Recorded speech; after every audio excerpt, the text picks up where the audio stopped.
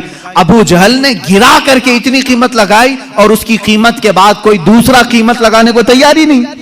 حضور پاک صلی اللہ علیہ وسلم نے فرمایا چل میں تیرے ساتھ چلتا ہوں. بازار میں حضور تشریف لائے, بازار میں آئے اللہ کے نبی صلی اللہ تعالی علیہ وسلم, پورے بازار میں کوئی ان اونٹوں کو خریدنے کی ہمت نہیں کر رہا ہے. حضور نے سارے مجمع میں پکار کر کہا تیرے اونٹوں کی کیا قیمت ہے؟ اس نے پہلے جو قیمت بتائی وہی بتائی, یہ اونٹوں کی قیمت ہے. اللہ کے نبی صلی اللہ علیہ وسلم نے فرمایا منظور ہے, مجھے منظور ہے. ابو جہل بھی کھڑا تھا, خاموش کھڑا تھا, دیکھ رہا تھا کہ کون قیمت لگائے گا. حضور نے لگایا, 3000 درہم دینار دیے اور تینوں اونٹ لے لیے اور خود بازار میں کھڑے ہو گئے. اب کوئی مجھ سے اونٹ خریدے گا؟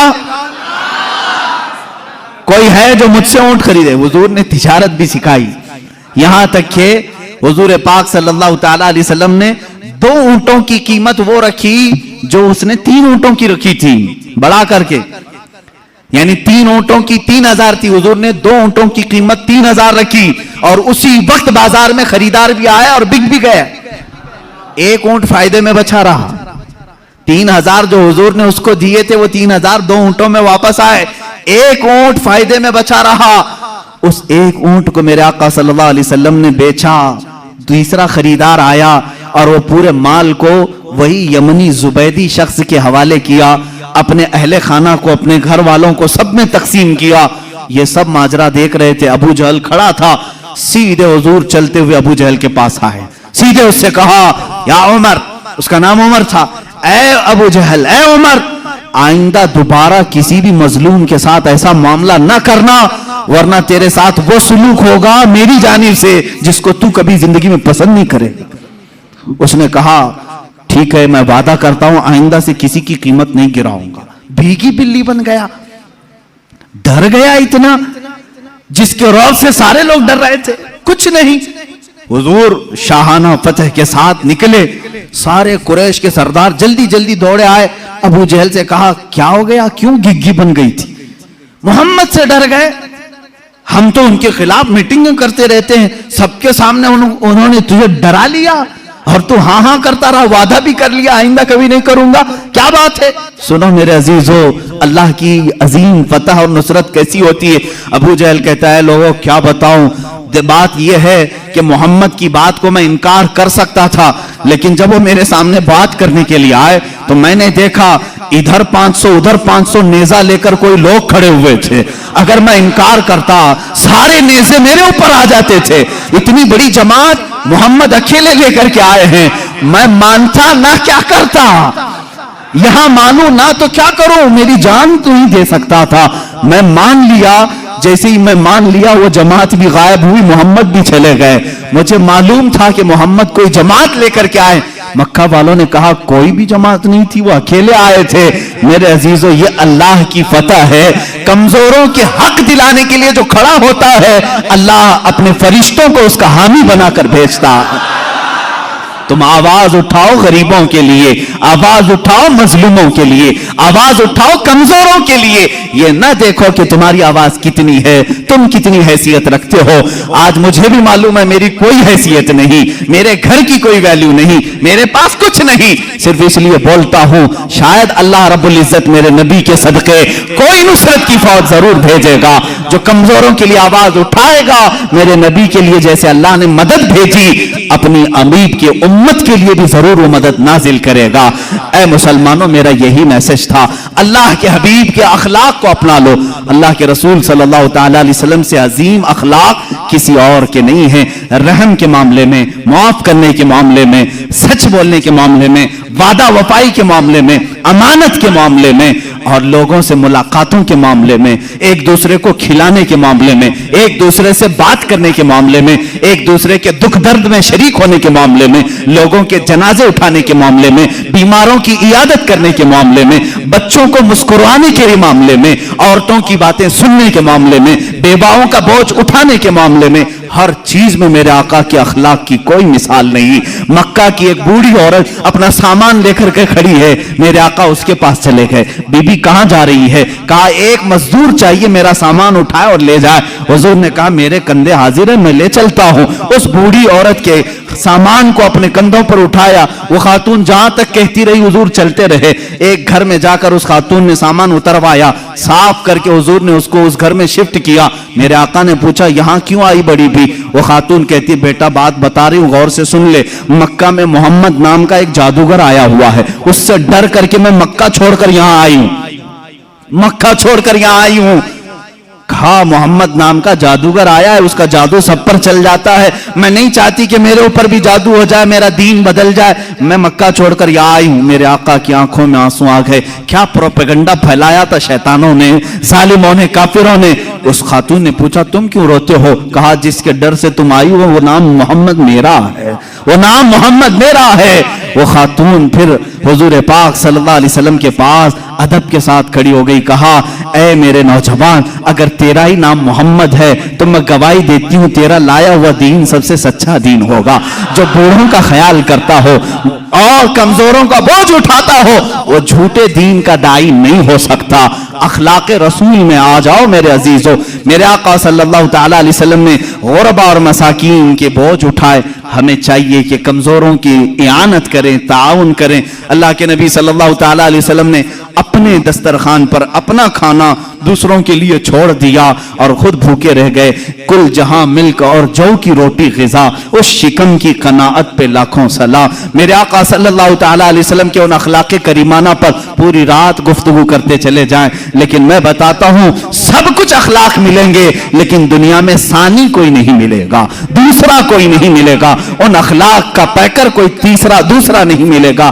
بچوں کے ساتھ بھی وہی اخلاق ہیں۔ ایک بار بچوں کے ساتھ بیٹھے ہوئے ہیں، سب کو کھلاتے تھے۔ جب بھی حضور تجارت سے آتے تھے کیفیت صحابہ بتاتے ہیں حضور مدینے میں انٹر ہو رہے ہیں یا مکہ میں داخل ہو رہے ہیں تجارت کے بعد، حضور صلی اللہ علیہ وسلم پورے محلے کے بچے بھاگتے ہوئے حضور کے پاس آتے، کوئی جبے سے لٹک گیا، کوئی کندھے سے لٹک گیا، کوئی کہاں لباس پکڑا ہوا ہے، حضور کسی کو روکتے نہیں، سارے بچوں کے ساتھ آتے اور تجارت میں ان کے لیے کچھ نہ کچھ لائے ہوتے، سب بچوں کو وہ گفٹ دیتے اور سب ہنسی خوشی چلے جاتے۔ ایک صحابی ہیں ام خالد، چھوٹی بچی ہیں، حضور صلی اللہ تعالی علیہ وسلم صحابہ کو کچھ بیان کر رہے ہیں، وہ چلتی ہوئی آئی، حضور کی چادر نکالی، پیچھے حضور کی مہر نبوت ہے، اس سے کھیلنے لگی، وہ نہایت ہی خوبصورت مہر نبوت تھی۔ ماں باپ نے ڈانٹ کر کے کہا بچی سے ام خالد سے ہٹ جا، رسول اللہ کے کندھے کے پاس پہنچ گئی، حضور نے فرمایا داہا تلعبو، چھوڑو اسے کھیلنے دو میرے ساتھ۔ یہ اخلاق میرے آقا صلی اللہ علیہ وسلم، چھوڑو اس کو میرے ساتھ کھیلنے دو۔ اس بچی کو بھی کھیلنے کے لیے اپنا جسم پاک عطا کیا۔ یہ بچوں کے ساتھ ایک بار محلے سے گزر رہے ہیں، چھوٹے چھوٹے بچے نقل کرتے رہتے ہیں کسی نہ کسی کی، ایک ہیں بچے اس میں ابو محذورہ، سارے بچوں کو جمع کر کے کہتے ہیں بلال کیسے اذان دیتے میں بتاؤں؟ بچوں نے کہا ہاں بتاؤ۔ وہ ایک اونچے کٹے پر کھڑے ہو جاتے ہیں، حضرت بلال جیسے مسجد میں اذان دیتے تھے، یہ بچہ نقل کر کے بتا رہا ہے۔ حضور وہیں سے گزر رہے تھے، پیچھے جا کر کھڑے ہو گئے، سارے بچے سامنے والے ڈر گئے، ابو محذورہ کو نظر نہیں آئے، وہ اذان دیتے رہے۔ جیسے ہی بچے ادھر ادھر ڈر کے سسکنے لگے، سہمنے لگے، ابو محذورہ نے پیچھے مڑ کر کے دیکھا حضور پاک تھے، وہ ڈر کر کے رونے لگ گئے، کہا معاف کرو مجھے، معاف کرو، میں تو ایسے ہی بچوں کو بتا رہا تھا۔ ظاہر سی بات ہے کسی کی نقل کرتے ہوئے پکڑا جائے دوسرے لوگ مار ڈالیں اسے، بدتمیز بد اخلاق نہیں۔ میرے آقا نے کہا آؤ ادھر، مسجد نبوی لے آئے اور اونچے ٹیلے پر کھڑا کیا، کہا جیسے نقل کر رہے تھے پھر کر کے دکھاؤ، پھر کر کے دکھاؤ بلال کیسی اذان دیتے ہیں۔ ابو محذورہ نے جب دیکھا میں نے غلط نہیں کیا تھا، اب خوشی کے مارے اذان دینے لگے۔ جانتے ہو وہ 8 سال کی عمر کے تھے ابو محذورہ، میرے آقا صلی اللہ تعالی علیہ وسلم نے اذان دینے لگوایا، اس صحابی کی زندگی بدل گئی، 60 سال تک مسجد حرم میں اذان دیتے رہے۔ اور حضور نے فرمایا ابو محذورہ کی اذان اللہ کو پسند ہے۔ عزیزان گرامی، بچوں کے ساتھ یہ اخلاق ہیں، بچیوں کے ساتھ یہ اخلاق ہیں، بوڑھوں کے ساتھ یہ اخلاق ہیں۔ اسی لیے اعلیٰ حضرت امام اہل سنت فاضل بریلوی رضی اللہ تعالیٰ عنہ فرماتے ہیں تیرے خلق کو رب نے جمیل کیا، تیرے خلق کو حق نے عظیم کہا، کوئی تجھ سا ہوا ہے نہ ہوگا شہا، تیرے خالق حسن و ادا کی قسم، یہ خدا نے ہے مرتبے تجھ کو دیا، کوئی تجھ سا ہوا ہے نہ ہوگا شہا، یہ خدا نے ہے مرتبے تجھ کو دیا، کوئی تجھ سا ہوا ہے نہ ہوگا شہا، کہ کلام مجید نے کھائی شہا، تیرے شہر و کلام و بقا کی قسم۔ وآخر دعوانا الحمدللہ رب العالمین۔ جو لکھتا ہوں میں نعت شافع محشر کیے یاور